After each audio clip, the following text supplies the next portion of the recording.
Hi everyone, thanks for joining us today on the Man Blitz. I'd just like to take a moment to remind you to follow us on Twitter at Man Blitz. Visit us at www.3manblitz.com.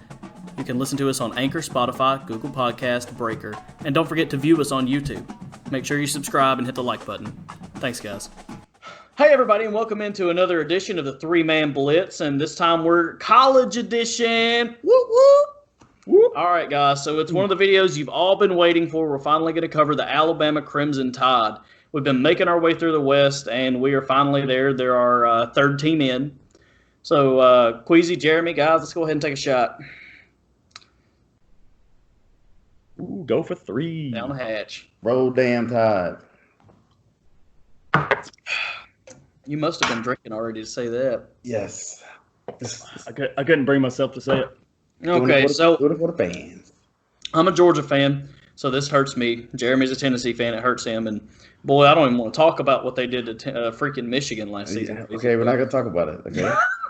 So seriously though, like our friends, our family, you know, people all around us, our coworkers, there are Alabama fans everywhere. Everywhere. So hopefully you'll like and share this video and get it out there. And we're gonna cover this for you guys and kind of break down what we think their 2020 season is gonna look like. So, Jeremy, if you want to go ahead and get started. Yep, so I'll take it over. I'll go ahead and throw you up my graphic. So we'll just briefly touch on what they were last year. So they actually had a disappointing season. They finished 11-2 with a bowl win, but they missed the college football playoff for the first time since its inception. If you can believe, these are just crazy stats. Alabama fans, you guys know, and it's tough for me to say as a Tennessee fan, your team's been fantastic. For a long time, pretty much since Nick Saban's been there. A little bit. It's not from the liquor, I assure you. But last year, 2019, was the first time they had a multi-loss regular season since 2010. So that's pretty much a decade. So this season is going to round out this decade. So it's the first time they've had 2 losses in a regular season. So, just going over real quick, they destroyed Duke. They destroyed New Mexico. They basically destroyed just about everybody. They lost to the national champion LSU Tigers, and they lost to Auburn and, a really good game. It really is in the Iron Bowl. So that was just 2. Most people kind of bag on Bama for their easy schedules, because most of the time they always play Tennessee. Tennessee's been down. It's no secret. In the East, they play us every year. And then they've been kind of catching teams at the right time, so they don't usually, they're always changing. They haven't played Georgia or, Florida very often. But anyway, for this upcoming season, I actually have them projected at 10-2. They start out, they've got a better, harder schedule this upcoming season. They start out with Southern Cal at a neutral site. Southern Cal is supposed to be a lot better than they were last season. I still give Alabama the edge. Nick Saban's one of the better coaches probably all time when he has a lot of time to prepare. So he's got all the time in this offseason to stew and think about it, especially with COVID, to come up with whatever he needs to. They play Georgia State, a team that I really can't stand because they destroyed Tennessee. But again, that's a different video. We'll move on. Their first loss I have at Georgia. I think Georgia is poised, and it's early enough that they can go in there and take them. Kent State, Ole Miss, Arkansas, Mississippi State. I mean, that's a pretty good, easy-ish for Alabama winning slate. Then I have them going to Neyland, and I actually have them losing to the Vols. So I know that I'm going to catch a ton of flack for this, and everybody's going to call me a homer because I am a Tennessee fan. But the facts are that Tennessee played them very hard. Jeremy Pruitt knows Saban. He knows what they've got going on over there. Tennessee has a lot of people returning. Say what you will, leave it in the comments, bash me, leave me questions. I'll answer all of them, but I'll stand by it. I know Andrew and me have a shot bet with this one, so we'll see. Yes, sir. I do have them going into LSU the next week with a win. They have a bye week in between, so I think, again, the preparation time and LSU being a little down, I think they can take them, even though it's in Death Valley. So that's another one that I'll probably catch more flack for than I probably should. But and then they'll win out against UT Martin, Texas A&M, which should be very good, and Auburn, which is pretty much almost always a 50-50 game just because they hate each other so much. It's probably one of the better rivalries in the SEC. So I got them 10-2. So tell me what you think in the comments. We'll move on. I'm going to cover the offense in this video. Kwesi's going to take the defense, and Andrew's going to do a little bit of everything. We'll start with Nick Saban. So he's getting up there in age. He's 68 years old. So he's older than my grandfather. So he's pretty old, man. His overall coaching record in college is, and wait for this. It's pretty amazing. I'll give all the credit due where it is due. 248 wins to 65 losses and 1 draw. That's a 7.91 winning percentage. That is amazing. Stupid good. It's amazing. I think anybody would love to have a piece of that at their school, and which is why you have all these boosters and stuff paying so much, like of Saban's house off and all this other kind of crazy stuff. Crazy stuff. And it's another explanation as to why you've got so many Saban assistants coaching in the SEC. True. Yeah, his coaching tree is also amazing. It's not as amazing as this right here, though. 7.91 winning percentage is amazing. Anyway, 2020 is going to be his 14th year at Alabama. In that time, he's had 5 national championships.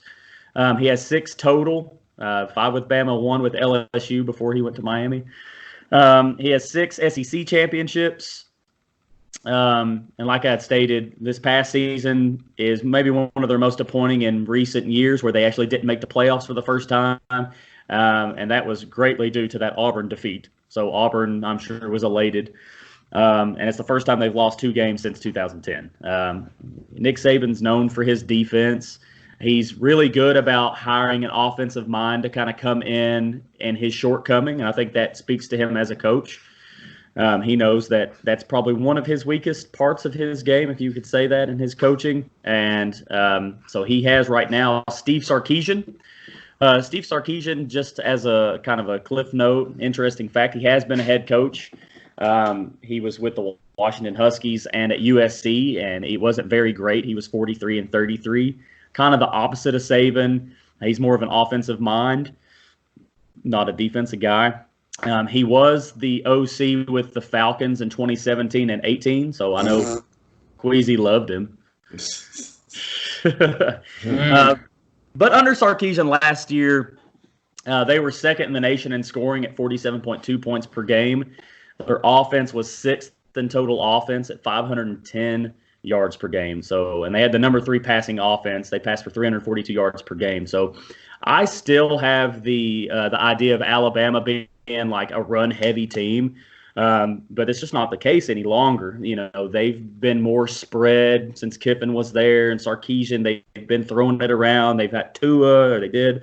They've had these athletes that are just better suited for that style, and they've been very successful at it. Speaking of Tua, they did lose him to the draft, along with a lot of other very, very talented guys. So that's a lot of the reasons why people go there. They know that they have a high chance of being drafted when they see playing time. So just to name a few on the offensive side, Tua, who went first round to the Dolphins, Jerry Jeudy, the best receiver in my opinion in the league, went to the Broncos, Henry Ruggs, he was the first receiver taken, went to the Raiders, and probably one of the best tackles in the game at Jedrick Wills, he went to the Browns.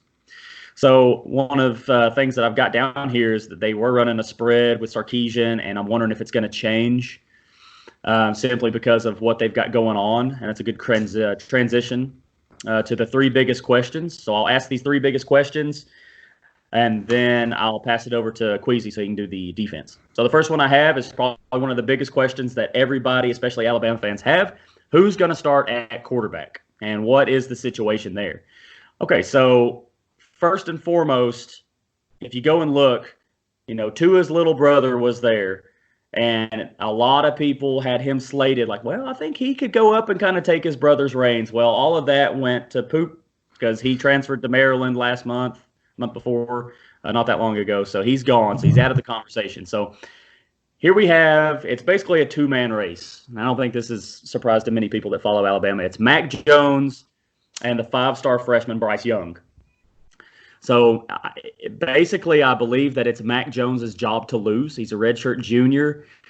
He was 3-1 as a starter after Tua went down with his injury. He played pretty good. I know that if you look at him versus Tua, the Heisman winner, he's not as good. But he's just a different kind of quarterback. But if you look at his stats, you realize that he wasn't a terrible quarterback, and they have a lot of good talent around him. He threw for 1,500 yards and 14 touchdowns, and he just threw 3 interceptions. Of course, he was throwing to a lot of talented NFL caliber receivers. Some of those guys are gone, but they still have Waddle, who's maybe one of the most dynamic receivers in the NCAA this year.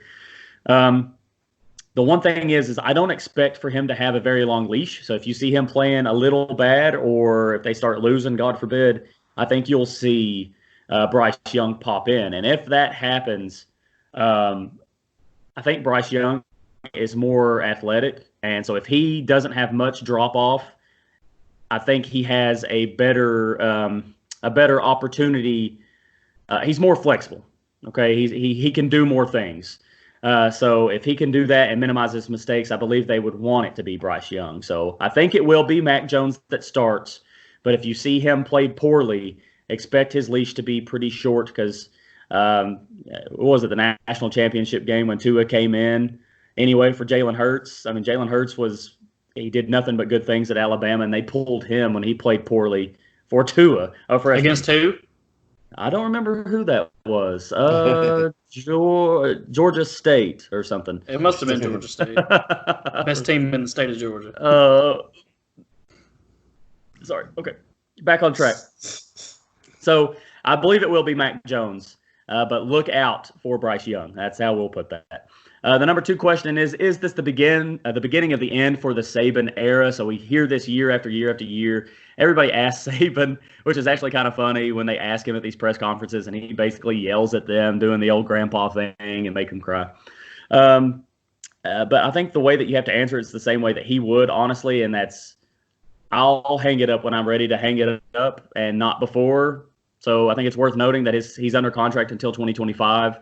And if he's still doing very well and people don't have, thinking that he's past his prime, he has nothing left, I think you'll see that go well into the future. I personally hope that he's almost done so that other teams can kind of come up there and maybe forcibly, that's the way I'd like to see it, dethrone him because he's undoubtedly the king of college football. Agreed. So, that's what it is. And it's a ridiculous question, and it's one that's asked every year. That's why you have to put it up there. And he is almost in his 70s. He's 68, so he is getting a little old. But, I mean, Joe Paterno, it's almost like, taboo to speak his name, but Joe Paterno coached until he was, like, in his high 80s. So, I mean, I guess it's possible. The last one is, will Alabama still be the dominant type team we've seen in the past? It's a tough question. So even though that they didn't make the playoffs last time, since the first time it was in its inception, they were still a very, very talented team, and they just barely missed it. They missed it by the skin of their teeth thanks to Auburn. It really hinges on their quarterback play. So if Mac Jones or the young guy can pop in there and not lose them games, I think you'll see maybe they kind of turn to the running game more with Najee Harris. Let's not forget, they have a lot of talent on their team. So this is the crazy stat for you. They have a recruiting class inside the top 5 every year since 2010, except for once where they finished 6th. So just to put that into terms here, I can spell it out for you. 2010, they had the 4th overall. 2011 was the 1st. 2012 was the 1st. 2013 was the 1st. 2014 was the 1st. 2015 was the 1st. 2016 was 1st. 2017 was 1st. 2018 was 6th. And then 2019 was 1st. 2020 was 2nd. So it really depends on who you look. But the point is that they have talent everywhere. So, yeah, they're going to be really good again. They are the kind of team that you never count out. They could be a team that goes undefeated. It just really depends on their quarterback play. I've got them 10-2, and I think that's on the lower spectrum of things. They could easily be higher than that, and it really just depends. But having said all that, here's Kwesi with the defense. Yes, sir. As Jeremy has spoken, Alabama had a rough year last year. Especially on the defensive side. Ton of injuries, especially with the starters, kind of set them back. They had a lot of backups to get in there and try to get some time with themselves. They did have a first-year defensive coordinator, Pete Goling. So that was another issue there, just getting used to the team, that kind of thing. The team averaged 18 points on defense giving up 18 points, which pretty high for an Alabama team. But games like Ole Miss didn't help out, where Ole Miss scored 31 points. Games like Texas A&M didn't help, where they scored 28 points. And of course, you have LSU with 46 points, and then Auburn hit them with 48 points. All hanging these numbers on these guys right here. That's crazy. Yes, exactly. Besides their first year defensive coordinator, the main problem, of course, is their injuries. But this year, of course, in their main injury was, of course, with their former Butkus Award winner, Dylan Moses. He's their big name on defense right now. He is coming back this year healthy, so he's definitely looking forward to this year. Other than that, they had 6 or 7 starters on their defense that was hurt. So again, it was basically the whole defense was wiped out. They are projected. I do project them to be pretty tough this year, coming up pretty high. Guys, all these guys are coming back off these injuries, and of course with the injuries last year, these backups now have gotten a lot of time on the field, a lot of experience, which will help them out if they have to step into the situation again. And of course, the defensive coordinator will have another year under his belt to work with that team, even with the COVID thing that's going on right now. I think it'll still help them out. And to prove this, I think they will definitely come out to prove a point to all these NCAA, besides the NCAA, all these SEC teams that hung up high points on them. They will come out to bash their heads in. And I definitely see them back into the playoffs again, back in the playoff fold again. And I'm sure they're looking forward to that. So to keep their fan base happy. Some of the starters that's going to come back, or some of the guys that's going to make an impact on their defense, we'll say for rushing, for the rushing attack and sacks. I see a sophomore, Christian Barmore. He did it pretty well last year. He was actually a freshman last year. He had 24 tackles, 6 for a loss. So I'm sure he's going to be hungry this year. Their secondary is a little weak. A lot of inexperience there. Of course, you have Patrick Surtain on one corner, and to help him out on the other side, you have Josh Jobe. So both of those guys, again, depending on how this year may turn out, how they worked last year, they bring that experience with them. There could be some standouts and unexpectedly. And of course, to solidify it, again, you have Dylan Moses, who's going to be the middle linebacker and head the charge for that defense. So I do see them back into the playoffs and being very strong again, once again for the SEC. Yeah, and I mean, I definitely see where you're coming from, and Nick Saban doesn't let his defenses fall out like he did this last season. It was a very unforeseen circumstance, and something that was kind of pointed out to me. I think it was something we discussed this past season. It's when you see teams have this major uptick in offensive firepower, it seems like they almost have to give up something on defense to be able to achieve that. And that's what it looked like we saw out of Alabama, what we saw out of LSU in the early half of last season. And so I personally see Alabama. I mean, they're still going to have their offensive firepower as far as wide receivers go, which I'm going to kind of hit a couple of those guys here in a second. But I think Najee Harris and that ground game is really going to see a huge increase in snaps and carries and whatnot this season, and that defense is actually going to improve again. Yeah, and just touching on the defense real quick, Pete Golding's their defensive coordinator, and you can't take away how young they were. So obviously the talent is there, but they were exposed at times last year, and I think that's how it was something crazy. And you spouted it out. The LSU game in Auburn, they put up crazy numbers. It totaled like something 95 points. So they had like 95 points scored against them in 2 games, which when you talk about Alabama, those 2 things don't coincide with the Saban Alabama team. So I look to see them be way better. Like you pointed to, they've got a lot more experience this year. And if they can get that pass rush, and that's what I always think of when I think of Alabama defense, is they're just monsters up front, and you don't have a ton of time to throw, so you don't really have to cover for very long. So you don't have to be covering a guy like against the LSU game. I mean, there were guys, they just made them look really bad.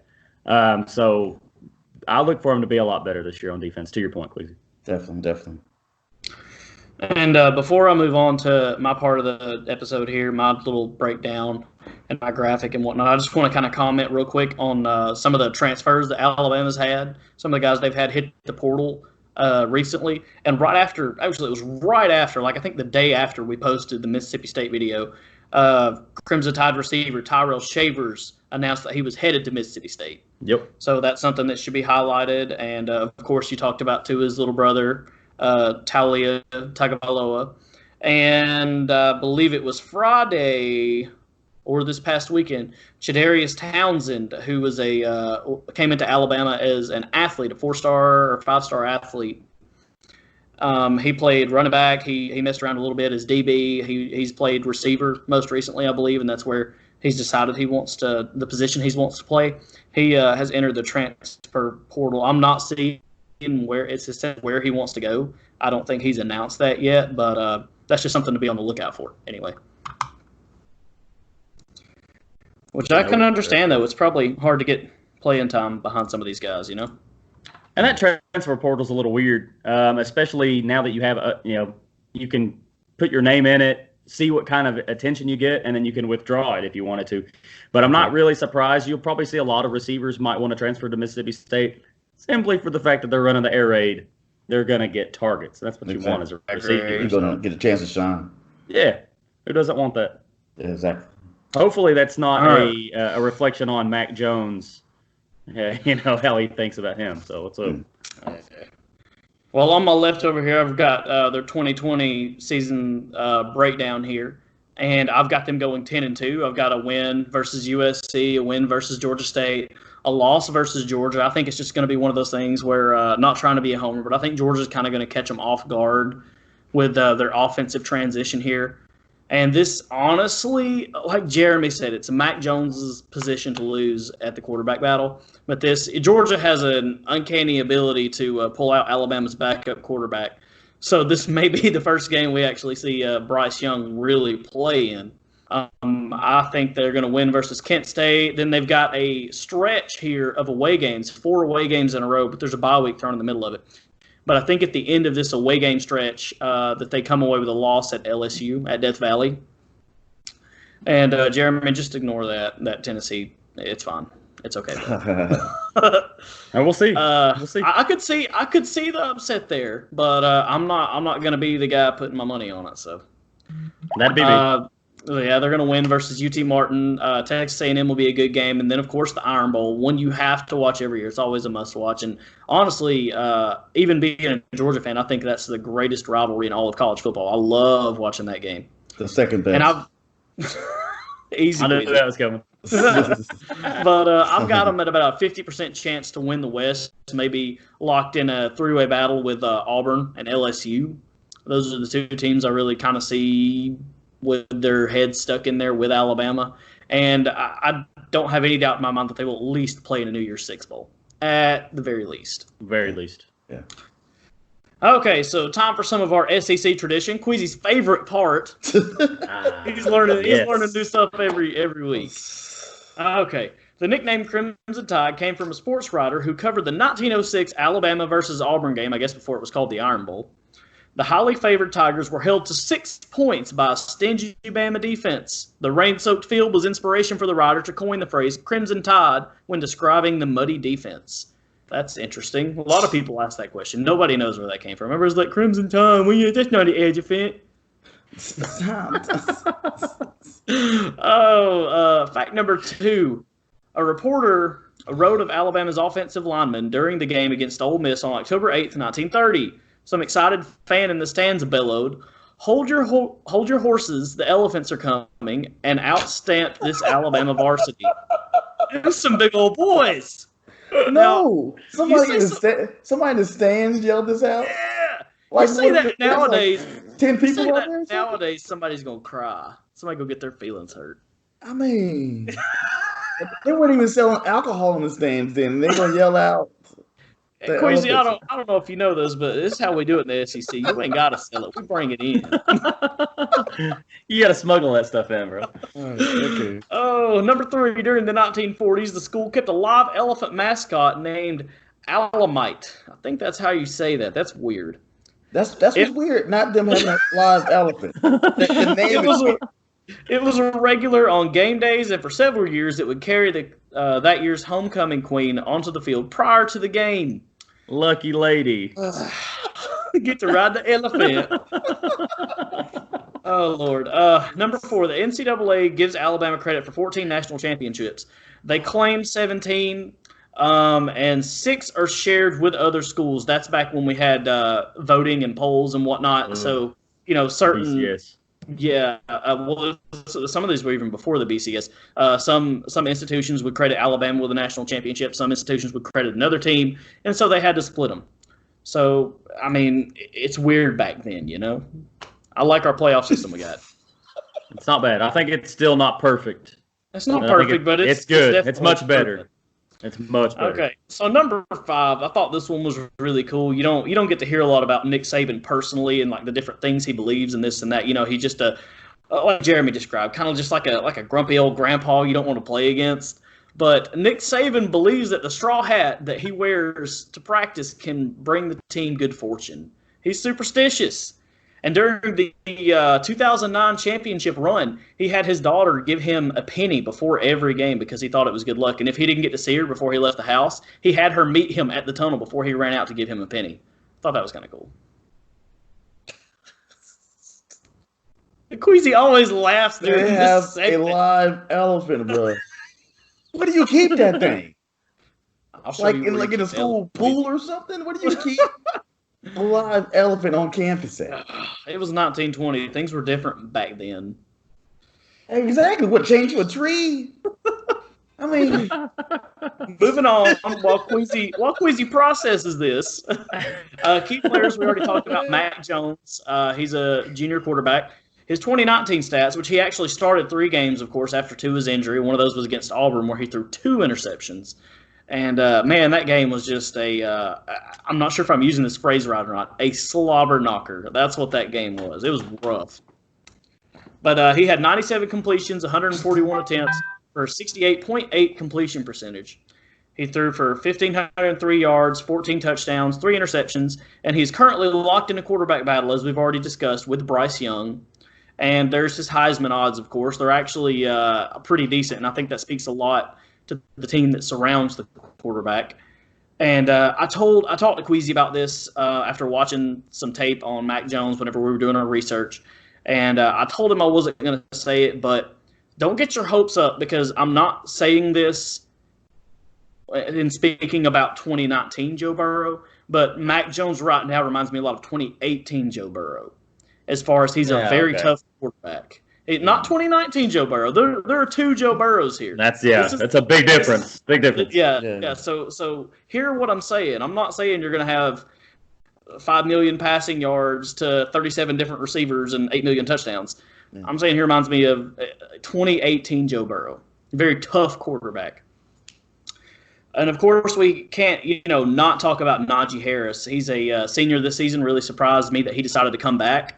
But he's got something to prove, and he's going to prove to be an integral part of this offense. He's going to be, I think, the cog that everything kind of runs around.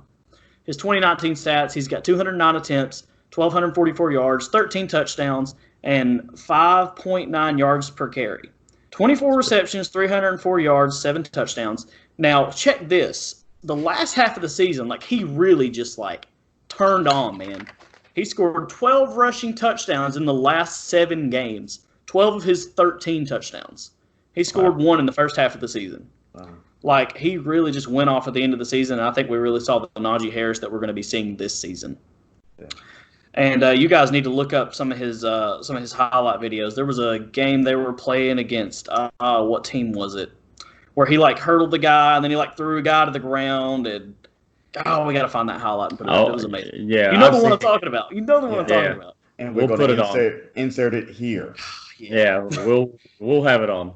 But he shows excellent vision and patience, and he studies game tape like a quarterback. And if you watch this video that we're talking about, you'll see the first guy that he leaps, he knew that he was going to tackle low. And he said this after the game because he had studied the tape and watched how this guy tackled. So, if that doesn't just speak to a running back, I don't know what does. I mean, that's just absolutely amazing.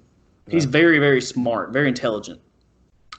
And, of course, my favorite wide receiver, even out of this group last season, I really like Jerry Jeudy, but Jalen Waddle was like the dude for me. I really liked watching him play. And, of course, my wife is a huge Alabama fan, so I had to watch every game, and this guy really stood out to me. 33 receptions, 560 yards, 6 touchdowns, and 17 average yards per reception. He was first-team All-American by the FWAA Sporting News and Pro Football Focus. Second-team All-American by AP and Walter Camp. SEC Special Teams Player of the Year. This guy is insane on returns. He had 20 returns, 487 yards, a touchdown, and averaged 24.4 yards per return. Moves like a human joystick and makes tacklers miss. Very, very, very good receiver. One of these guys who can take a slant route or just a quick pass and just move through guys like they're not even there and just take it to the house. Very explosive. And, of course, Kwesi touched on Dylan Moses. And, of course, his 2018 stats, because he was injured for the 2019 season, for most of it anyway. Well, actually, I think he missed the whole season. He was injured at practice. 86 tackles, 45 solo, 41 assisted, 3.5 sacks, and 1 forced fumble. He's a great signal caller on defense. Will provide communication between the front seven and DBs, which is something that Alabama struggled with in 2019, and it really shows. That's why I think they're going to have a big jump on the defense there, a little bit of a boost, just being able to make sure everybody's on the same page. He's a smart tackler, if you'll watch some of his tape, and he's good at reading the offense pre-snap to follow the ball. And he's very fast to the backfield and very good at bringing pressure. I really, really, really like Dylan Moses a lot. Yeah. But that's about all I've got. Yeah, I'd see Dylan Moses being absolutely their linchpin on defense. If something were to happen to him again, the team itself might fall apart. He's like their leader. Yes. They really need him in this upcoming season. Exactly. He's going to solidify that defense, definitely. All right, guys, and that pretty much wraps up our 2020 Alabama preview. And real quick, for those of you guys, those of you who made it this far and listened to Kwesi laughing through our SEC tradition, I've got a question for you. And if you'll answer this question in the comments, if you get the correct answer, we'll draw a name later this week, by the end of the week, and we'll send you some free merchandise. So the Alabama question is, can you give us the origin for the chant, Rammer Jammer, Yellow Hammer? God. Don't laugh, Kwesi. Don't laugh. Close your eyes. And one real quick shout out to King Ulysses W, who's become a fan of the show. He asked us who's going to be the third wide receiver at Alabama. And I think we covered a lot of your questions. And I'd just like to say, in my opinion, because we won't know for sure, I think it's going to be John Mechie the third. So we'll see. But that's who I think it's going to be. Let me know what you think. And again, before we go, Jeremy, Andrew, I'm sorry, what was the question again? Give us the origin for the phrase, Rammer Jammer, Yellow Hammer. Yeah, okay. Thank you, sir. That was English, by the way. All right, guys, go for 3. Go for 3. Thanks for tuning in. Go for 3.